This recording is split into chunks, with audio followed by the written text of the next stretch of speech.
To the Queen and Prince Philip, the government and people of India stretched out the hand of welcome. President Prasad, Premier Nehru and Vice President Krishnan were at the airport to meet them. To arrive in India for the first time is an unforgettable experience for anyone in any age.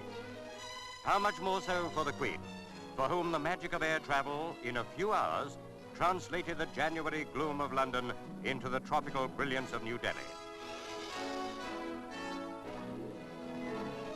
Dr. Prasad sincerely spoke for the whole Republic of India in bidding the royal visitors a most warm welcome. The Vice President, as well as Mr. Nehru and his sister, added his greetings.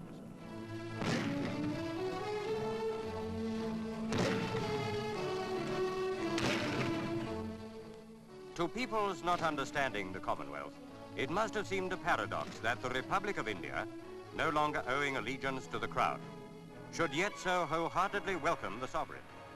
A paradox, too, that the Rajput, the noble highway from the airport into the city, should still be called Kingsway. Half a century had passed since a reigning monarch last visited India. 50 years in which that great country, no less than the rest of the world, has been transformed. In the weeks to come, Her Majesty would see much of both old and new India.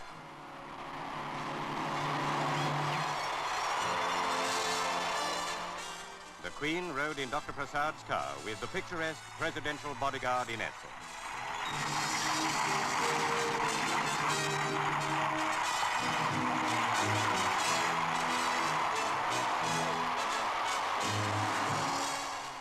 Prince Philip drove with Mr. Nehru.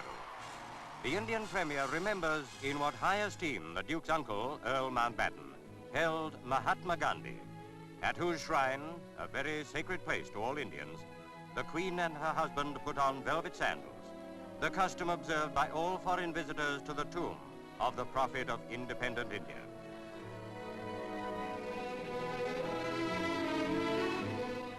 "13 years, all but a few days, had passed since the Mahatma was cremated at this place. The Queen's tribute was in the form of a wreath of 500 roses.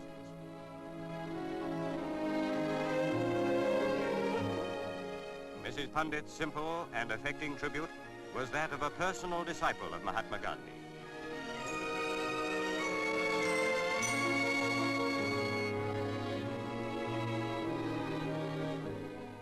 The Queen planted a tree near those of President Eisenhower and Mr. Khrushchev.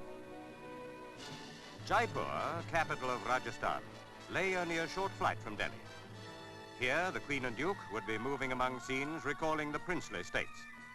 9 young women bearing painted jars on their heads bade traditional welcome to Bankrota village, a community development where the new India rubbed shoulders with the old.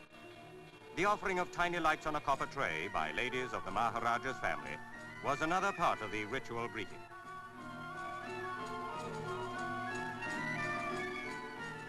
The bearded governor of Jaipur was in the party which accompanied the Queen.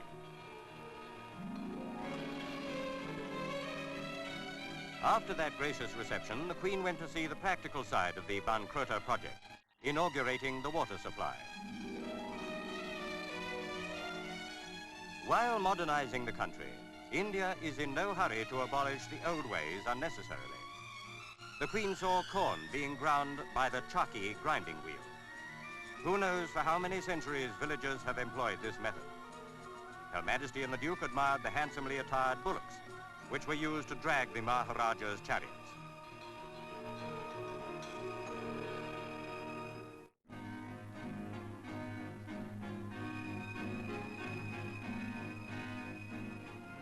Within the courtyard of the Maharaja of Jaipur's palace were 6 magnificent elephants, the most splendid of all, assigned to carry the Queen and her host. This was an India evoking memories of the historic Delhi Durbar, held in honor of the King Emperor George V, the Queen's grandfather. Covered in gorgeous silks, the elephants and procession epitomized Indian splendor.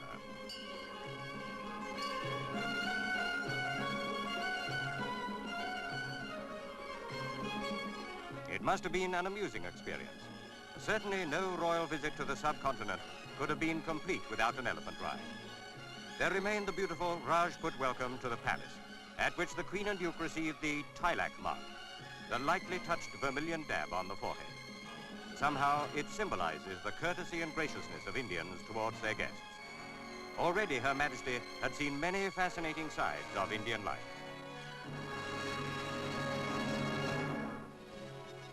During the royal visit was held the Republican Day Parade, quite the most memorable anniversary of the young Republic of India. As the Queen and Duke rode with the President, the route was lined by nearly 3 million people. The splendidly uniformed lancers of the President's bodyguard reminded veteran spectators of vice-regal days. It was another example of the affection with which India adheres to ceremonial inherited from the British.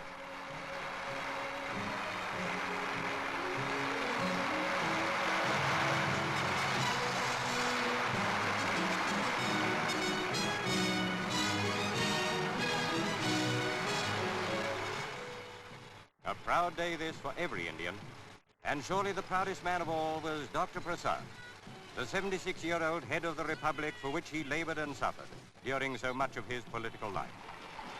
And how superb was the parade of which he took the salute. Marching past were regiments whose names are gloriously written in British military history. Today they glory in continuing the valiant traditions of the old Indian Army.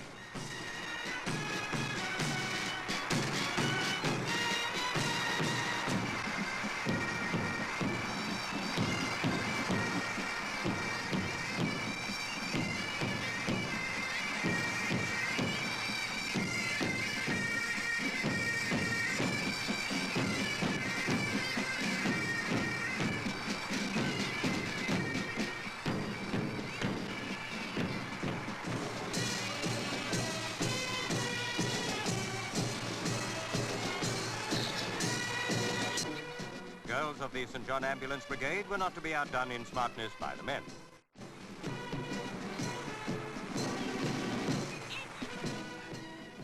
In striking contrast to the airborne arm and shortwave radio, modern and up to the minute, were the 12 magnificent elephants, always a feature of the anniversary parade, and with the onlookers, always a very popular feature.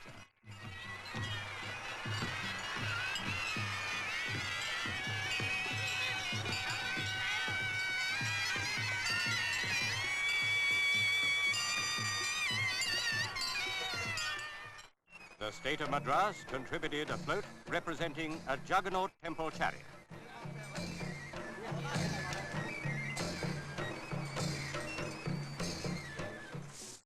All along the route, the crowds were entranced by the dancers, especially by the youthful performers.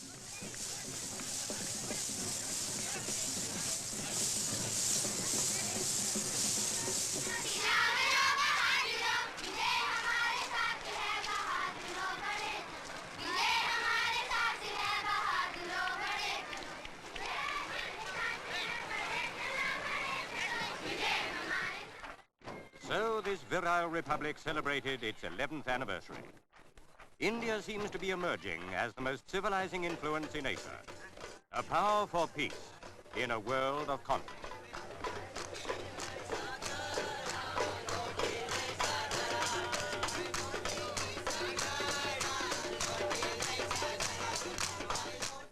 In contrast to the parade was the garden party in the grounds of the Presidential Palace, once the Viceroy's house.